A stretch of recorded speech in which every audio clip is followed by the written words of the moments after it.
Evolution.org Hardcore Hit 2.0 is coming your way. This is episode 164. Today we're going to talk about best and worst steroids for hair by Para-Pharma. So this is going to be a really good one here. I got Mobster and Noah in the house. We're going to talk about why is having hair so important in society. Mobster is a big historian. He's going to go over the history behind it. We're going to talk about what causes hair loss. We're going to talk about hair fixes that you can use and do on cycle. We're going to go over a lot of tips and tricks for you on that one. We're going to talk about the worst steroids for hair loss. We're going to talk about the best steroids for hair loss. We're going to talk about why Para-Pharma is the best. But first, let's remind everyone, if you're listening to us on the platforms out there, smash the like buttons, subscribe, get your friends and family to subscribe, get the guys and gals at the gym to subscribe. Let's grow Yeah. this channel. We're on Apple, we're on Spotify. Let's get this going. We're the only podcast that's talking about this stuff. Everyone else out there, they either don't got the knowledge, they don't want to talk about it, they just want to monetize their stuff so they can make Yeah. money. When you talk about this stuff, you can't monetize it, you can't get sponsors. And that's the difference between us and other podcasts. So if you want to keep this going, we need your help. We need Yeah. you to give us ratings, give us comments, get it going, get the algorithms catching our podcast so we can spread. We're already big on evolution.org. We got 50 to 75,000 views per episode per week. That is a lot, but we want to spread our wings. So make sure you're checking us out on all the platforms. Everybody that uh, comes in, I'm just thinking of people, members on Evolutionary is a great thing there, Stephen. Ironically, I've actually had conversations as I'm that guy at the local gym when there's a few minutes here and there, and I talk about it more, but we actually did a show on that subject just the other day, and you should check it out. And I think one that came up just recently, Steve, was fertility. So look, it's the biggest channels in bodybuilding, ironically, are not ones that are teaching you anything, listeners. It's the news and the gossip. But I get it, it's fun. But what you really need to make your training go better, your diets go better, to get you through the grind, for your PED advice and so on and so forth, is solid, factual, unbiased, not gossipy, not raking up the dirt kind of podcast. And that's what we aim to introduce to you. We want this stuff to be like an encyclopedia you can go back and refer to. We will update when required. And as Steve says, in order for that to happen, you got to like, you got to love, you got to subscribe, you got to tell your buddies, got to tell your gym pals. These guys are going out there, they're doing the research, they're giving you the factual information. There's no gimmicks. One well-known person who used to do these kind of shows sitting there filling the magazines of his guns. That was his stick. But talking about the gains and trend gods and all that kind of bullshit, and no one was giving you factual information. I think perhaps there's one other show with a very high qualified, ironically here in the UK, Steve, individual, where the information is solid and it's factual. And it's actually what you need to know. When you talk about doing your research, these shows that we do are the kind of shows you should be listening to while you're driving, as Steve does, while you're doing your cardio, building up that factual information. And at some point, I guarantee you, if you listen to these shows regularly, you're going to be telling people about something you've heard on this show. And it won't be who's had the latest fight in the gym, who's been arrested, who wears a wig or whatever. It will be stuff that we've told you about fertility. The two best ones I think we've done in the last couple of since in 2025, Steve, are the ones we've done on addictions, which have some fantastic feedback, and ironically, fertility. And I even had a chat with another show host who does the Ronnie Coleman tours here in the UK, Giles Thomas, and talked to him about the show that we've done and brought out some of the information from the show that we've done. And that would have been seen by a lot of people for him bringing it up. So, and that was ironically on a silly thing Yeah, regarding something in the news. So, yeah, this is the kind of stuff we're putting out there. great. Let's talk Yep. about today's subject, Steve. Yeah. So let's open up. Why is having hair so important in society? Let's, Mobster, you're on a roll. Go ahead and Yes. start us off, and then I want to hear from Noah after. Right. So, I mean, I'm going to talk about ancient times, as Steve said, a little bit of the history, and then modern times, right? So, ancient times, I'm just going to go back a few hundred years. But even if you went back further, you will see cave drawings, you will see statues, Medusa, the legend of Medusa with the hair that was snakes, and pictures of the pharaohs with masks and whatever else, and some of the stuff that you'll see in images that from that time wasn't masked. It was actually the way that was hair was presented, and ironically, people had massive issues with some of the stuff they were putting into hair back in the day. Steve. So wigs was huge, made out of goat's hair and horse hair, God knows what else. And I'm thinking specifically of France with the giant mansions and Louis XVI and all that kind of vibe. And even here in the UK, where the wigs were absolutely crazy, it was a huge, huge thing. There's a recognition, and this is the reason why some people freak out, which we'll get into a bit, but there's a recognition of, especially since we become quote unquote civilized, we started to realize that some of our appearance with clothing, fashions, the way that we dress and wanting to attract a mate was connected to makeup, clothing, hair, the way you present yourself, but specifically hair here. So there's been an element of women and men, it has to be said, women probably more obviously, using their hair as a tool to attract a mate. Now, one of the things I said to Steve in the pre-show, and bearing in mind, quote unquote, I have a mate, the issue with hair and the potential for problems with hair, and ironically, is connected with vanity. And it seems to be more of a younger person thing. I think when you get older, you're less likely to worry about it. That said, there's still plenty of women and men that, of a certain age, 40, 50, 60 years of age, that will still go to town on the hair to make sure themselves, quote unquote, presentable when they go out and you know, with a bouffant and go to the ladies' hairdressers. And there's a bit of a treat. I think I remember, just for myself, Steve, switching from the barber that my dad used to my own barber, the one that I'd chosen, and paying for a young lady to shampoo my hair. What a pleasure that was the first time it happened. Don't do that now, but it was something different. I kind of felt like I'd grown up. It was the first time a woman's touched you in years. I think probably was. I don't know if it was sexual, Steve, but I'm laying back with my head in that bowl and she's shampooing, and I think, shit, I can pay for this and have it done all the time. This is great. And then obviously, I mean, I even did the thing back in the day, Steve. I think I actually took a picture of Arnold Schwarzenegger from Commando, went to the barbers and said, can you do this? I did the whole back combing with fucking wax and God knows what else. The thing of it is, and I think the topic here, Steve, is apart from just the history, and this is right up to the modern day, of course, there isn't an advert on the TV. There's bound to be at least one where someone's swishing their hair around in the breeze, or they're talking about the fantastic shower gel, hair shampoo, whatever, and it's amazing, and I feel fantastic. I feel like $1,000,000. They might be worth $10, Steve, but because they've used this shampoo, they feel like $1,000,000. Yeah. It reminds me of There are still the subtle remember, adverts for dandruff. They're still about there. remember in Coming to America as a Eddie Murphy movie? I don't know if you've seen Yes. it, but he walks Oh, into I've the seen it. barbershop. He's like, can you make my hair look like this? And he points at the poster of the guy with like a Jerry curl. That's pretty So, funny. Yeah. yeah. So Noah, what do you think about this? How has hair evolved? Uh, well, I was just about to say for Mobster, I mean, don't feel too bad if all else fails. You can visit Body Monster at his ranch and he'll tuck you in, so you'll be fine. But as far as He's not I'll going to speak like me, from though. I'm shaved. I've got oh nothing to yeah, be he'll hate afraid of. you. Yeah, you're safe. I'm not. Anyway, so as far as like hair for me, in Italian culture, I'm deeply rooted in my Italian culture, and I remember being a kid and I would see like my grandfather and my uncles, and they always had like this like slick back thick hair with pomade Yeah, in it, the yeah. olive skin, the gold watch, just the bravado of it. It's like you would start from the top down and you'd look from It the was a hair down. badge. It's a badge. It Yeah, yeah. represented something. The Oh hairy my chest is God. the same. Yeah, yeah.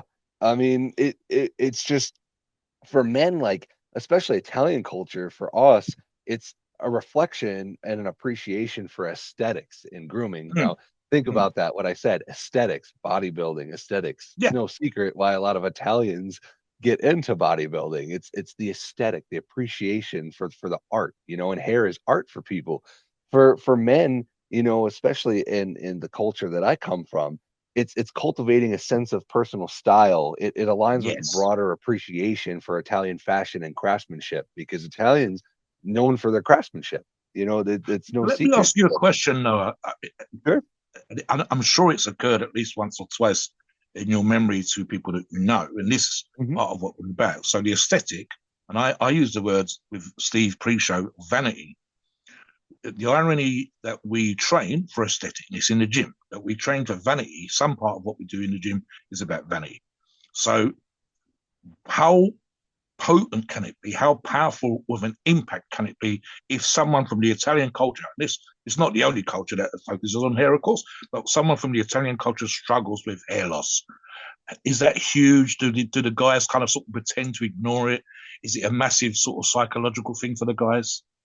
So I can remember my uncle and my cousins, they used to be really big into lifting when I was a small kid, and that's kind of like a lot of where it started. But I remember one of my cousins started to kind of bald and having to shave his head, and I just remember the men in my family just scrutinizing him religiously, just letting him have it every time they saw him. You know, they would run their hands through their hair and they'd rub his head, and they would just tear him apart. And so like it, it's one of those things for like vanity wise, like in the gym, absolutely. Like when you start becoming sculpted and aesthetic, and you're looking at yourself in the mirror, especially in the gym when you have a pump and you're sweating and your veins are popping and your hair is done. Like I remember I Yeah, specifically yeah. used to go to the gym and not wear a hat, and I'd always have my hair cut because I just knew how much better I looked. And I didn't really think about it at the time, but after you posed that question, like I was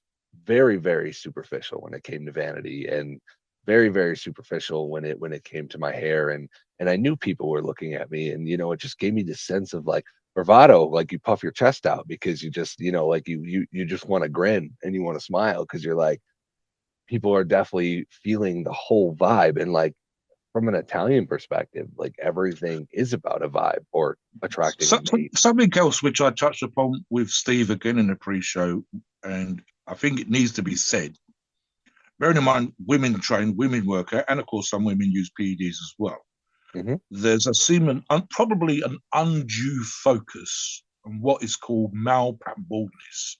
And there's two kinds of baldness in that particular regards. I'll touch on it very quickly. One is where the hair on the crown starts to go, and you see people thinning there, and that expands until you almost have a sort of circle of hair, like a sort of some sort of monk from back in the day. And the other one, of course, is where the forehead, and I think I'd probably struggle with that, seems to be growing, and the hair seems to be shrinking away from the forehead. The irony, and this is what I was going to say, was, as I said to Stephen in the pre-show, male pattern baldness is actually a misnomer. Women who fuck around with their hair just as much as we do with the gels and the waxes, arguably more than men, with the odd exception here and there, with regards to going to the hairdressers, the salons, and having treatments. Bleaching is awful for your scalp. The heat that we do, and the waxes and the various concoctions that we had to hair, women are far more likely to wear a wig. I actually refer to African American women with Steve and weaves and God knows what else. So it's important to recognise for the listener. We're focusing as men as we do this show, and the majority of our listeners, our demographic is men, but women will struggle with this just as much. And female bodybuilders, specifically female bodybuilders who might use PEDs to enhance their physique, we're probably going to have even more problems than the general population. So it should be recognized that when we refer to many of the things that we're talking about today, it is a man and a woman thing. It's not men have more baldness than women. That's actually untrue. Something else, I'll just get Steve to answer this question because I know you've said this on other shows. Talk about the number of hairs people lose per day normally, typically Yeah. with comb or a brush team.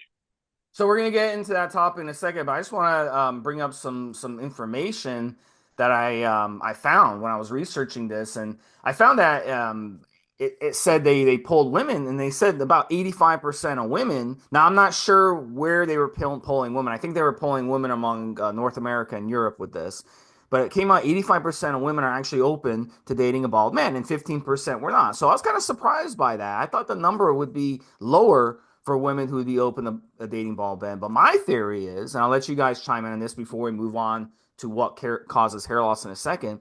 But my theory is all the celebrities we've seen on TV, The Rock, Vin Diesel, a lot of these guys, even Bruce Willis, who have done movies bald, the Channing, the Mayweather, the athletes, the different guys out there who are bald, and they've Yeah. been able to really look attractive. I could say even Andre Agassi, who's a tennis player, he Yeah. went bald. So it's become more acceptable, and even politicians are bald. Cory Booker, he's bald. And How then much focus has there been in American politics on Trump's hair? yeah, Just he's as an obsessed with his example. hair, and Yeah. I I'm think, still but I convinced think that's a toupee, dude. There's no way. it has Or to. really bad hair plugs. One of the two. There Well, can't we be, man. saw That It's a thing, comb over, man. It's like the one of the world's that best comb thing's over. blowing in the wind like crazy. There's no I've way. seen it. One I've of the things seen we it. were talking about, Mobster and I, on the pre-show was about Rich Piana. And Rich Piana, he was obsessed with his hair, and he started using hair plugs. I was So just we're watching his seeing. videos last night. So I think maybe the older is more, but I think the younger find it more because we grew up. A lot of the younger generations, like Noah's generation and the younger guys, Yes. grew up seeing Vin Diesel and The Rock on TV and Bruce Willis bald. Bruce Willis wasn't Yep. bald back in the '80s. No. But as he got, I don't think he was. Was he? Was he in? No, he wasn't. He was starting to go when he did that Oh, TV yeah, series. yeah. He was starting to go Yeah. then. Yeah. So I wonder if that's why. So it's kind of like one of those things where you see a bird sitting on an electric pole or on the electric wire, because the bird is like, well, it's here. I'm just gonna sit on it, even though in a natural state they wouldn't even know what that was, but they lay on it because they think it's a tree. So it's kind of the same thing with this. It's kind of like we just get used to seeing celebrities and athletes. A lot of athletes are bald. A lot of athletes are bald, Yeah. and that becomes a trend that we see. So I was really surprised by that stat. So it gives a lot of you hope, where we're going to talk about in this podcast, who are prone to hair loss, where you can just go ahead and say, "Fuck it, let me just shave my hair, and I'm good to go." So you guys touch on that a little bit, and then we'll move on to the. Yeah. I'll ask Noah. I'll tell you from my own experience, and I've talked about this on other shows. While I enjoyed a certain level of art, shall we say, in my 20s and 30s and so on and so forth, when I came up here, I'd been shaving my head for years. And you talked about it, Steve. I think you described my vibe somewhat as a biker type vibe, even though I don't drive at all. And that's how I've came across on dating sites on Plenty of Fish. So it was a shaved head, big motherfucker, with a big goatee type beard or whatever else going on. And the women's perception of me came across in a certain way. I probably got more ass in that short period of time in 2012, 2013, in a very short period of time, in one crazy week and one crazy day, and so on and so forth. 5 in a week, 2 in a day. I mean, isn't prostitution? With all my hair shaved, Steve. Isn't prostitution legal in England? So that doesn't I count. If think you're you said paying about for me it, It's paying, the UK. paying I'm two convinced pence and nothing's 3 illegal it shillings. there. don't count, buddy. If you're paying for it, so that doesn't count. It doesn't count if Bonnie Robson's rubbing the soap into my back. I know. So yeah, I mean, look, for me, I suspect there's an element of, and this goes with the aesthetic and vanity that Noah referred to. If it fucks with your head, if it fucks with your sense of self, with your sense of aesthetic, the vanity and how you see yourself, and including the reference that Noah made to the other guys rubbing the other fella's head and how they were perceived within that manly community.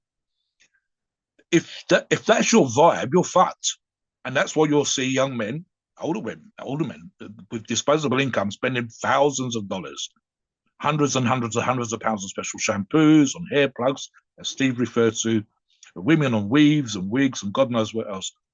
Where for me, and I'm lucky in that particular regards in a perverse kind of way, my hair, apart from once or twice in my early 20s, early 30s, really wasn't a thing for me. It kind of just flopped and stayed there. It had no life. If I put wax and gels in, it was okay for 5 minutes. But I don't think my identity was in my hair, so to speak. So if I lost my hair, I'm fucked as far as dating's concerned. No. And because I can talk, we do this podcast, I get paid to talk. Plus, I'm a big motherfucker. I lift heavy weights, etc., etc. My confidence probably comes from that.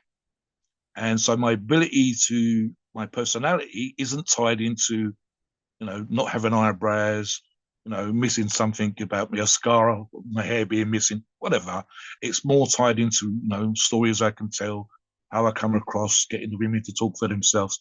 And so that didn't harm me in that particular way. But I know that there's a lot of younger guys, people that I've been born and brought up with, my peers, similar again to what Noah said with regards to the Italian community, where if walking in with the shirt undone so you could see my chest hair, my medallion, my rings, my bouffant, looking fine, amazing, etc., etc. I was halfway through the door as far as dating. Whereas if for me, it's the other way around, my ability to talk and not be tied into that part of my personality has always been useful. So it helped once I kind of started dating regularly. That wasn't really that much of a big deal for me. In fact, I'm at that point now, Steve, and I say that on other shows because I'm 60. I just shave it. And if it gets even a quarter of an inch long, my scalp starts to itch like a motherfucker and I hate it.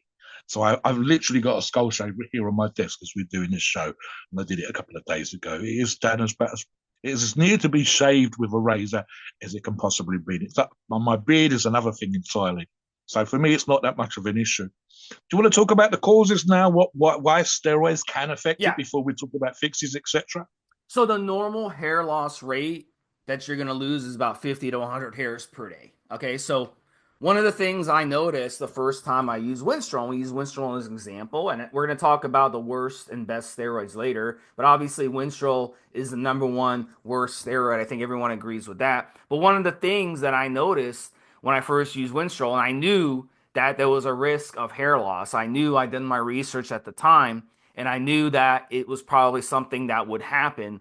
But I was shocked because when I shampooed my hair, it's probably a week into my Winstrol cycle, about 50 milligrams a day. I was shampooing my hair, and I looked down and I looked at my hand, and it was covered in hair. It was covered in, like, I looked like a werewolf. It was so full of hair. So I was shocked at the amount of hair that was coming out. It was way more than 100. So anabolic steroids are going to speed up your hair loss. And the reason for that, number one, could be a simple situation where it's a change of hormones. The same way you get a burst of acne come up. People complain about acne on their face, on their butt, on their back, on their chest even. The change of hormones. But specifically, it's the rise of dihydrotestosterone, which is DHT. And something like Winstrol being a DHT derivative is going to directly fry your head hair follicles. And when you fry your head hair follicles, obviously your hair is going to fall right off. And what happens is over time, when you're using other anabolic steroids, like say testosterone, for example, it does metabolize into DHT as well. So even though it's not a DHT derivative, it is still converting to DHT in the body at high amounts. And that's going to cause a hair loss. Now, if you're prone to hair loss, and it's something that you're genetically prone to, obviously it's going to happen much rapidly. And another thing too, we were talking about on the pre-show, how many social media influencers in the fitness industry, how many of these social media influencers, we talked about Rich Pion already, who's using hair plugs and wig or whatever to keep his hair, but how many are actually bald before they're even 30 years old? You see them doing videos and they're like, "Oh, I'm on TRT," or they'll say, "Oh, I'm natural. I don't use steroids." Motherfucker, why are you bald at 25 years old? All right, don't give me that shit that you're just on TRT or you're just you're a natural bodybuilder. Some of the biggest influencers, full stop, Steve, aboard the Tate brothers, Tristan and his brother. Both Tristan's the worst because he's got this massive bouffant, and when he turns around from the camera, there's a bald spot underneath the bouffant. His brother shaves his head, and I said to Steve in the pre-show, you had a period, I think, in the 90s and early 2000s where every top professional bodybuilder shaved their head. And there was stories about Sean Ray. I couldn't think of the name when I was talking to Stevesmi earlier on. But there was a legend about Sean Ray that others have said that he wore a wig in among, and so you'd see him in photo shoots with this kind of fro with like almost like a peak to it and whatever else, but it wasn't legit. And the reason for that, of course, was the massive amounts then and now with PEDs. Ronnie Coleman, ironically, is one of the ones that would shave his head and have that sort of whole bald vibe on stage. And yet now, and just a few years ago, when he lets his hair grow out, it was a great indication that he wasn't using huge amounts of steroids because when his hair grow out, he's got a small fro, quarter inch, half inch fro all over. So the majority of bodybuilders, and again, I include the women here, that are using massive amounts of PEDs are going to have an effect. And I think I've used the risk versus reward thing here, Steve. I said before on other shows, you're going to use a high dose amount of steroids to grow your physique to ungodly dimensions. There are going to be certain side effects, and you understand those side effects. So, yeah, absolutely, guys. I mean, look, an easy one, as Steve referred to the hormonal change. We know, for example, that as we say here in the UK, you grow your pubes when puberty comes along, and that's because of hormonal change. Hair in the armpits, hair on the chest in men, hair around the groin in men and women. Women, ironically, shaving their legs, a little bit of hair on the legs, and it's all to do with hormones. So if we decide via steroids to manipulate hormones, then we understand it might be something that we risk in terms of a hair loss. One more thing, I think you touched on it with the number of hairs, Steve. Sometimes, because we're on steroids, we'll see the same number of hairs in our plug holes and our combs, but we suddenly become more aware that, is that more hair loss than it was before? No, that's the exact same amount that you were losing before, but you suddenly become more sensitive because you're more aware that there might be a risk for you to lose hair. So try to balance that, the 100 hairs per day or so that Stevesmi mentioned is quite normal, average. I think there's some numbers, Steve, in terms of the dark-haired individuals have the most hair, then it's blondes, and then it's redheads. Redheads have the least amount of hairs on the head. Blondes have the second most, and then the brunettes or the darker hairs individuals, which is a majority of people, have the most hair per square inch, etc., per normal head size of all those things. And again, typical hair loss is 100, like Steve said. Don't freak out if you're losing the same as you before, but you just wasn't paying any attention to it before. But now that you're on PEDs, you are. And again, be aware of some of the things we're going to talk to you about today in terms of what you can do to try and prevent hair loss, and also make the right choices when it comes to PEDs, because there are other choices you can make that will help, or there are more or less likely to affect your hair. So keep that in mind as you listen to the rest of the show. Noah, anything you want to add before we move on to hair fixes? Yeah, actually, I got a couple things. It's interesting you guys brought up Rich Piana and the hair plugs.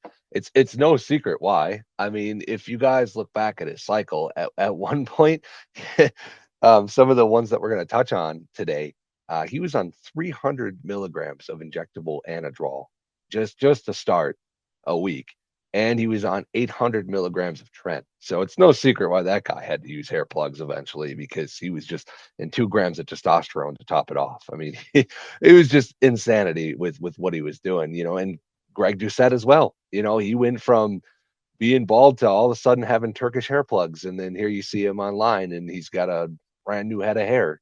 But as far as like the male pattern baldness, just a couple things before we move on. 50 million men in the United States are affected by MPB. 50% will experience some degree of hair loss by age 50. 80% of men have noticeable hair loss by the age of 70. And the interesting thing is the prevalence is higher in Caucasian men, affecting around 70% by age 50. And by the age of 35, which my buddy went through this, 2/3 of American men will experience some degree of hair loss, and 25% will start before the age of 21. So hear me clearly. If you guys want to run these compounds, anything, especially DHT derivatives, keep in mind before you go into this and you take that plunge and there's no going back, if you have any genetic predisposition to male pattern baldness in your family, you are going to be greatly affected. So that is what I just wanted to say before we move on. If you want to look at the male pattern baldness thing and get a good indication of whether there's a risk, because as you listen to this show, you might have a fine head of hair and you haven't dug too deep into the PED route, look at your uncles, look at your brothers, look at your dad and your granddad. To some degree, look at the women as well. You will see a worse or better chance. I'm very lucky in that perverse, bearing in mind how I shave my head, etc. Most of my brothers, all my brothers, went grayer and whiter hair-wise than I did, probably because I train and don't smoke and drink moderately. I've got uncles, etc., on my mother's side with male pattern baldness, and I was convinced. When I was younger, guys, I was like, I'm going to be so screwed. I'm going to be grey, then white, and then bald, probably in that fucking order by the time I'm 30. I think my dad was grey at 30 and white-haired at 40. There's an argument to be made for the generational thing in terms of something that Steve and I have done on other shows when we talk about nature. And ironically, you just give us some of the numbers there, Noah. The truth of the matter is we are living longer. But Steve and I have talked about primitive societies, and I suspect people were probably going grey in their 20s in primitive societies just for the sheer stress of life and the conditions and going without certain foods and having to fast because there was nothing available and hunting for food and whatever else. So you were old if you were 35. And of course, because we're, as a society, getting older because of health and so on and so forth, we're more likely to see these things. Again, our uncles, our dads, and our granddads were old before their time. You was old 20 years, 30 years ago, Steve, 40 years ago, when you was 40, because you'd have lived down, you'd have, here in the South Valley as well, you'd have worked in the mines, you'd have worked in the steel mills, and that shit wears you the fuck out. So guys would lose their hair and go grey and go bald sooner because their life was that much harder. So we're probably a little bit better off in that particular regard. What about hair fixes, guys, and the potential for side effects used in some of Yeah. these products? So let me open this up, let you guys in with some of your tricks. So a lot of people are using finasteride and dutasteride when they use steroids. Now these drugs work by blocking DHT from converting on cycle. However, they're only going to work on testosterone derivatives. They're not going to help you with DHT derivatives. So we're going to talk about what that means in a second when we talk about worst and best steroids for hair loss. But look, the reason they will only work is because they're blocking on converting from hormone to hormone. So if you're taking a DHT derivative, they're not going to help you directly.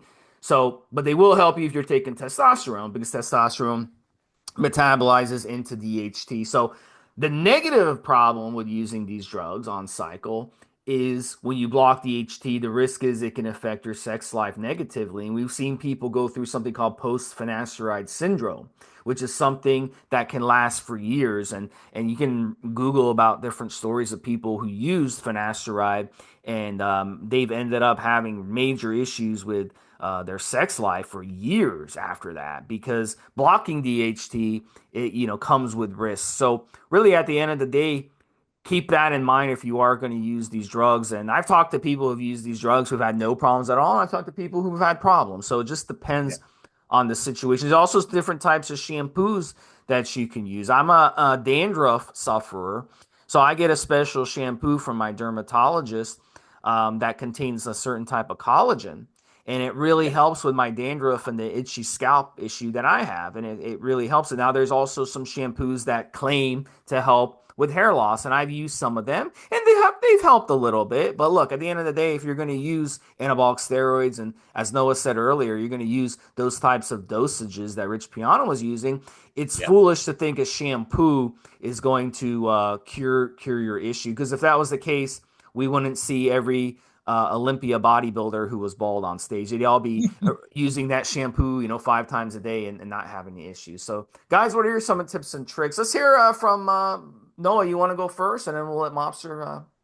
Yeah, actually, this is actually very curious. I just want guys like going into this to know, like, because I've seen it. I mean, Reddit's a cesspool, but you have what you have when you Google and you look for information and you're trying to research for shows and other things. A lot of guys just think, oh yeah, I'll hop on finasteride, I'll block this, I'll block that, I'll be fine. It's like, Yeah. guys, listen, this statistic right here should change your whole mindset if you're one of those people that think I'll just take finasteride. So around 1 in 3 up to 6 men will experience regrowth of hair after using finasteride. Keep this in mind. 1 to 3 up to 6. That is not anywhere close to 99 to 100% of men. So if you think the simple fix is finasteride, you are gravely mistaken because that is not going to happen. It's kind of interesting actually. Because the medication finasteride itself is known to slow hair loss in around 80 to 90% of men. So that's kind of another positive. Um, Basically, it's a topical medication that can help encourage hair growth in some individuals. Now, keep this in mind. The success rate for the regrowth is only around 60% according to the American Hair Loss Association. Mm. So I just want guys to know that if you go down the anabolic androgenic route, that you are nowhere near guaranteed to regrow your hair.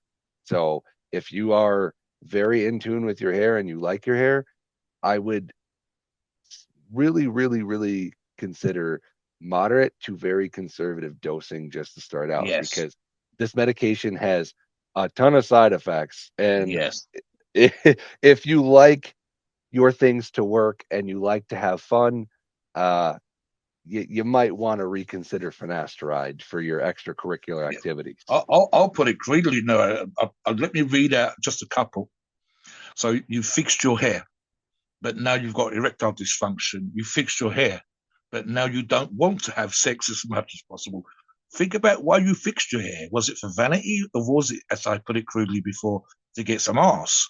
So ironically, now you've stopped your hair loss, you've slowed down or prevented balding, but the reason for you having that head hair, the vanity and getting some ass, is actually now a problem. Ironically, for bodybuilders, one of the side effects is decreased muscle mass.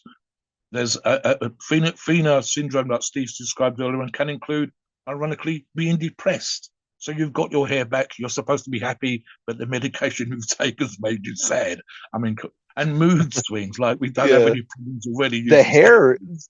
my hair actually has gotten me laid more times than my body ever did. Like when I got into See, really good shape I'm the and other I way. was I'm the really other way around. listen, even at Planet Fitness, when I was really ripped, I had guys that would approach me and be like, "Hey, you're really jacked. How do I get like that? What do I do?"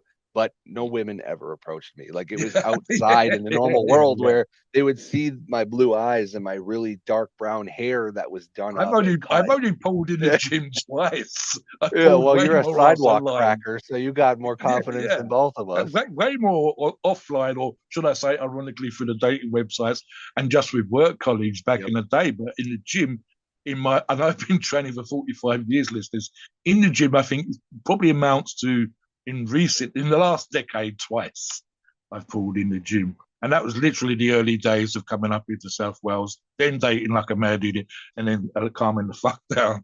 So yeah, it's. I think I was going to talk about what people call hair treatments, not something I've used myself. And a phrase that we've used on a few of these shows, unrelated to hair, is that when it comes to training, when we talked about top professional athletes, we said how much now top professional athletes of all sports spend as much time on recovery as they do in the gym, or almost as much time. When it comes to hair, and it can feel expensive, but if you're going to go to a hair salon, men and women have all these kind of crazy, fucked up hair treatments, chemicals and bleaches and sprays and crazy fucked up shampoos. I think Steve talked about on another show. Look at the ingredients in your shampoos. You can Google these ingredients and find the ones that are most organic, or ones that are most natural, or the ones that have the least amount of harsh chemicals in. We should spend, I would argue, if you are that way inclined when it comes to your hair, and you're prepared to spend, I don't know, $60 or $100 on an amazing bouffant, the one that's going to go out and get you some ass in the club on a Saturday night. Don't be afraid to spend almost as much every so often, every few months. Just go there and have your scalp and your hair massaged and treated, oils added, and so on and so forth. Because a lot of what we do, and I've been guilty of this myself in the past with the waxes and stuff that I talked about earlier, it's harsh as fuck on your hair. So we need to, yeah, look after it, massage it, get proper combs, get good brushes, spend a few extra bucks on those things as well. Let's talk about now the Yeah. worst steroids for hair. Yeah, and then the bottom line too, the bottom line tip I can finish this segment up is, the longer you stay off, the better chance you have of holding your hair. So the longer you stay on throughout the year, the more action is going to happen. The more head hair follicles are going to get fried by that DHT. So obviously you want to start steroids later in life. You don't want to start them too young. If you start steroids at 18 years old, there's a good chance you're going to be bald by your 30. If you start steroids at 30, you'll probably hold your hair into your 40s and even to 50. You see what I'm saying? So the younger you start, the quicker it's going to be gone. That's why you see, like I said, those fitness influencers, by the time they're 25 or 30, they're already bald. So let's get into the worst steroids for hair loss. I already mentioned Winstrol, and Winstrol, look, it's a straight DHT derivative. So we can talk about all the DHTs being worse. Some of them are worse than others, though. One I can bring up that's not a DHT derivative is trenbolone. And trenbolone is bad for your hair because what I said on the prior segments, where the change of hormones can also affect your hair loss. And the same reason you might develop on trend acne issues that you thought you had under control, but they flourish back up if you're prone to acne. So if you're prone to hair loss and you get on trend, there's a good chance you'll burn off trend. Now, combining trend and Winstrol has got to be the worst cycle you could possibly do for hair loss because combining them together would be an absolute disaster. And I've done them together once.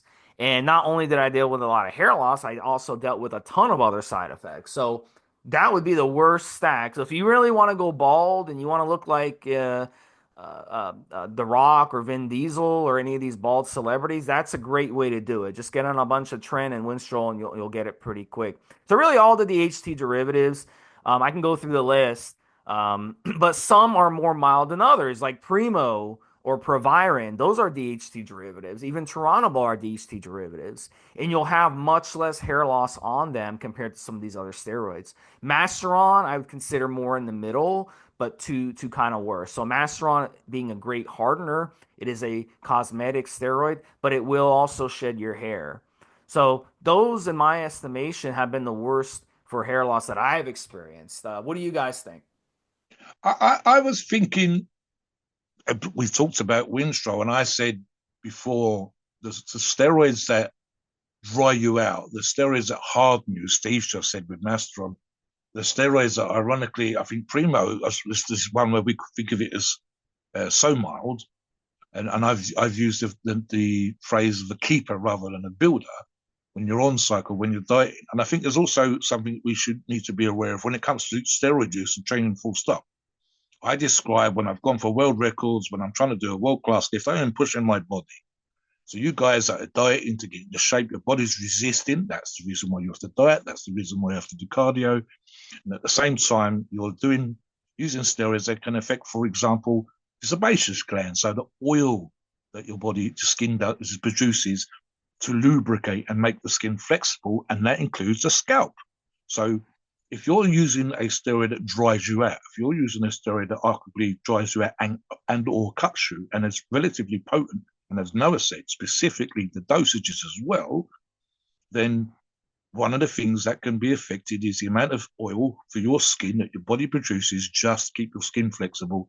And so, for example, we're well aware with some steroids of the effects on acne, but we're probably less aware of the steroids that are drier for our skin and the production of sebaceous fluids, the oils, via those glands on our skin that is allowing the skin to be flexible, is also going to dry the skin out and therefore dry the hair follicles out, dry the hair roots out. So what do you think about that as well, Noah? And also something we talked about in a pre-show with Noah is Noah's journey is probably going to include some of these harsher, more less hair-friendly steroids in the not-too-distant future as he gets in better shape. So talk about that as well, Noah. So I can, from my experience, and I don't know if this is prevalent for everybody, but I remember the first time I ran Primo, I ran it at 400 milligrams, which it's a decent dose. It's not crazy, but it's effective. I started to notice like over time as the cycle started to kind of progress and the weeks went on, uh, my hair, like I would notice like my face would itch, and I'm like, why is my face itching? And then I would wipe my face and there'd be a hair follicle, right? And that would happen periodically throughout the day because I wear a hat for work. So it's like, obviously hats aren't good for your hair. But every couple minutes I'd be wiping my face, another hair follicle, another hair follicle. And I'm thinking, all right, whatever, not a big deal. And then I'd start showering and then I would notice I'd have like 5, 6, 7 hairs, another 5, 6, 7 hairs. And then eventually I started to like freak out a little bit because I was like, dude, I'm gonna go bald already, and this is like only my second cycle here. Like, what the hell is happening? Like, I can't lose my hair. That's a huge part of my identity. And then I quickly found out that it was more so just hair shedding. It wasn't really gonna bald me. It didn't really get too bad, but like I said, every time I would shower, it'd be 5, 6, 7 hairs there. But if you're not ready for that, or inexperienced at the time like I was, it could really make you freak out and make you think like you're gonna go bald after one cycle. So there's a big difference between balding and shedding. Because if you shed, once you stop and kind of either go down to TRT or get off cycle, eventually that hair will regrow as long as you take care of like your scalp and you're good with, your shampoos and your hygiene is good. The one thing that I will say, like for me, once I realized that it was just light hair shedding, I didn't care. But the interesting part is on another cycle, I decreased the Primo to 300 milligrams instead of 400, and I didn't have any of those side effects. So the dose absolutely matters. Like what everybody can tolerate is completely different on a wide scale. Everyone is going to respond differently with side effects and things of Yeah. that nature. But for me, like it's going to be interesting because the next cycle is going to Yes. be 500 milligrams of testosterone SIP. It's going to be 300 milligrams of Masteron. And then I'm going to do Winstrol for about 8 to 10 weeks as well.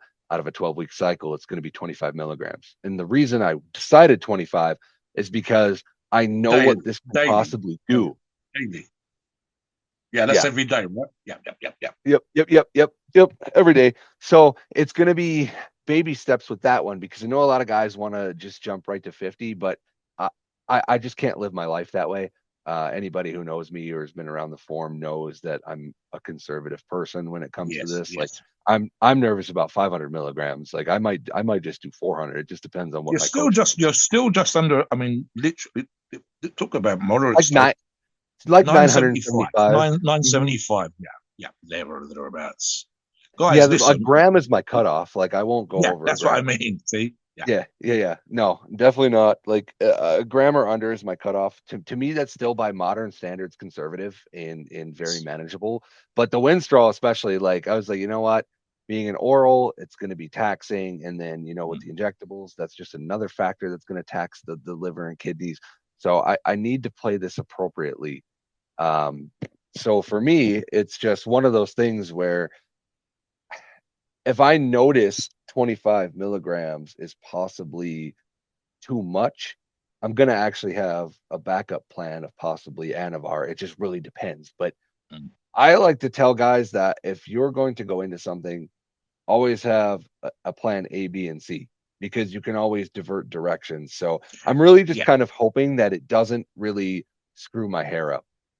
Something that Steve and I talked about on other shows, and I'll ask Noah about this. Noah's in fact just touched on it just then. I said I used to be very rigid in my thought processes. I do my research, pick the right PED for what I was about to do, for strength, for whatever, run that at the dosage I described, and there was no flexibility. This is what I'm doing from day one. This is what I'm doing on the last pin, on the last injection, on the last oral. And at the end of the day, this is how strong I'm going to be, and I'm going to win the competition.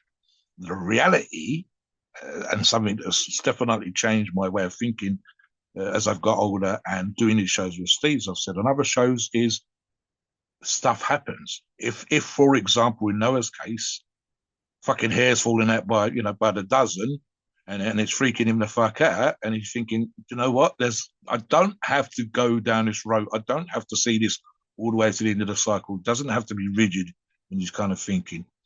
We talked about the simple fact, as we're about to discuss, the best steroids. There are alternatives, as Noah again just mentioned, switching from Winstrol to VAR. Doesn't have to stay on something that's causing him problems. Doesn't have to stay on a dose that's causing him problems if lowering the dose makes things better. Something I'll just touch on this before we talk about the best steroids. Look, guys, and I've said this before, myself included, for the world record, the record breaking stuff, and whatever else. We are trying to force our bodies to do something that it doesn't want to do. If we did what it wanted to do, we'd sit on the sofa, eating Cheerios and watching TV 24/7 while we were wanking. In reality, we go to the gym and we're trying to make things happen, and we use PEDs to force that either to be more advanced or to happen quicker. And so we shouldn't be too surprised if we play around with hormones if certain things happen. So when we do these shows, we try to give you the best information, suggesting alternatives, suggesting backing off, looking after your head here, and doing things. And again, this is going to be something new for Noah, different way of cycling, making more advances into physique with perhaps an eye on competition in a not too distant future. And he needs to weigh up as he does that cycle how he feels, the responses he's getting. Is he successful? Am I adding muscle? Am I getting leaner? Am I getting closer to competing? keeping at the same time half an eye on his head hair, his sexual responses, and so on and so forth, and being aware. And just by doing these shows, having a better understanding, perhaps, than some people. And again, that applies to you, the listening to this show. That's the reason why you're listening to this show, so that you can benefit somewhat from what we said, and also potentially, arguably, from Noah's experiences. He does his log and talks about his cycle as he goes forward. What about the best steroids, Steve? What do Yeah. you think the best ones are, and why? And I've got an idea for that as well. Yeah, and Para-Pharma, the nice thing about Para-Pharma is they have you covered because they have many different options for you, long esters, short esters. So if you're really worried about your hair, the good thing about Para-Pharma is you can go with a shorter ester option. And that you can kind of experiment with what bothers your hair and what doesn't. So in this situation, some of the most hair friendly steroid that you could use to get some moderate or some good bulking is the nandrolone steroids. Para-Pharma Deca, Para-Pharma MPP. And the difference between the two is the decanate comes with a decanate ester, of course, it's nandrolone decanate, and it has a longer ester. So if you're looking to do a longer cycle, you'd go with that option. If you're looking to do a shorter cycle, maybe 7, 8, 9, 10 weeks, you can go with the nandrolone phenylpropionate, which has a shorter ester. And this would be a good option as well. And these can be ran 300, 400 milligrams a week, and you'll notice less hair loss because they metabolize into DHN, which is dihydronandrolone, and not DHT, which is the dihydrotestosterone. So you're not getting that DHT metabolization, which fries your head hair follicles. So the DHN won't bother your hair. So it's a really good option. It's a good option for your prostate as well, actually. Another thing that you can do is equipoise. And equipoise is a testosterone derivative. It is not a DHT steroid. And I've used equipoise a lot. It's probably the most steroid injectable that I've used over the past 5 years.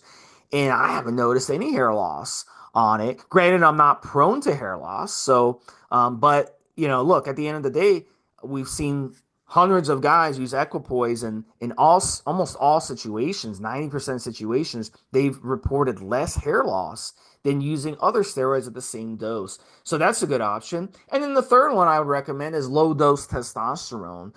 You don't want to run the testosterone too high. The more testosterone you run and the longer you run it, the more chance it has to convert to DHT in the body. So over time, you're getting more and more DHT, and over time, you're frying more of your head hair follicles. So those are really good options, and you can have a good cycle with those three together. You could do DECA, you could do equipoise, you could do some low dose testosterone, and boom, you have a very hair friendly cycle. That would be a good option for some of you out there. What do you guys think? Let's see what Noah thinks first, and then Mobster, you can chime in.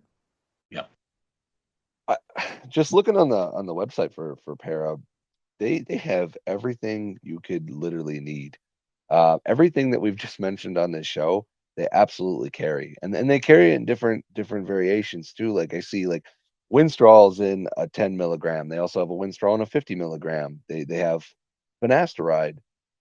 They've got everything you could really think of as far as like cycles. If you guys are really afraid of hair loss, like Steve said, I would just low dose testosterone. Like I would argue like a TRT dose, because a lot of guys think, like, don't follow my example. Like the only reason I'm going higher now is because I'm at that point in my journey and my confidence to where I can attempt something like that because I know my body and I know my triggers. But for you guys, like a low dose of 200 milligrams, maybe 250 milligrams testosterone. I mean, you pair that with like an MPP or a DECA, Yeah. equipoise, any of that, you'll have an amazing cycle. Because when I first started out, my Para-Pharma cycle was literally I think 300 milligrams a test for my second cycle from them, which was Enethate, and then 300 milligrams of Primo. And I'll tell you guys, like, depending on how your body responds, they say like Primo and all that is more for vanity, doesn't really make you strong. When I was on that Para-Pharma Primo, and I'm sure Mobster remembers this because he likes heavy lifts, I was Arnold rowing. I think I got up to what, 600 pounds, I think, for 10. Like I've had nothing but success with Para. It's potent, it's high quality. Like Yes. it was pretty much hassle free, other than the hair shedding, which that was dose related. That's not Para related. That's just androgenic anabolic steroids. Like it's something you accept. Like it's going to happen. But for me, I, I like more of the drier steroids, like more of like the Winstrol, the Primos, the Masterons. Yeah, Like that's yeah, my wheelhouse. I'm not really an estrogen guy. I know Mobster loves D-ball and stuff for what he's doing, but he's in a completely different realm than what I'm going yes, for. But for yes, me, I was always afraid when I first started of water retention, water weight, watery steroids. I don't know. There was just a fear of something bad going to happen. So my love for the drier steroids or the DHTs really came out of the fact that um, I was afraid to run stuff that was very high estrogen converting. So for me, Para was awesome because I got to experience exactly what I thought it would be. And I remember my first Para cycle, I felt like Superman on that stuff. Like I remember when Steve brought me on and he was kind of laughing at me because of my descriptions and stuff. But yeah, man, like that small dose, of like 3, 4, 500 milligrams of stuff, 600 at the highest at one point. Like I felt amazing with very little sides, other than like I said, the minor hair shedding. So my experience with Para has been phenomenal. I think Noah's correct when he says, the way that we're coming from things is a different wheelhouse. Absolutely. So, for example, I've said using D-Bol, which is very much a feel-good steroid. So I think Steve described this before as a punch. You feel great. Whereas the pumps and Anavar can be brutal. I mean, look, I'll touch on what I said before. So for me, Dynabol, and there's Dynabol options here on Para-Pharma, Dynabol 20, which I'm looking at as we do this show right now. 10s and 50s on the options that Noah described on the Winstrol injectable included there. And Decanate 300, Decan P NPP as a 150 milligram per mil option. So yeah, Para-Pharma absolutely has you covered. Look, regular listeners will know that I've done a cut stack 150 product from Para-Pharma via one of the resellers and had amazing recomposition, dropping down 2 belt sizes. The bulking steroids for me, which will, as Noah says, help you hold a little bit of water, improve my ability to be stronger in the gym via leverage, and of course, from the effects of steroids on my strength, benefit me in that particular way. And there might be an argument, as I said earlier on, because they're not drying you out. Arguably, they're doing the opposite. For some people, you will get oilier skin. And again, that can also be a testosterone thing, which again, ironically, I don't get on well with in terms of training. Great on TRT guys, but in terms of the games that I've had in the past, testosterone in Antfate, 100% never seemed to do anything for me. My buddies loved it, but I was not weight restricted, whereas they were in weight classes. So there's all these different things, and we have to remember when we do these shows, before I talk about Para-Pharma full stop, the listener listening to this show might want what Noah wants, he might want Steve wants, he might want what I want. And the PDs that we're going to use will vary according to our requirements, and therefore the side effects might also vary according to what you're doing to your body. So look, there's definitely bits and pieces more there, guys, in terms of the whole hair thing and Yeah, yeah. Let connection me with the just stories.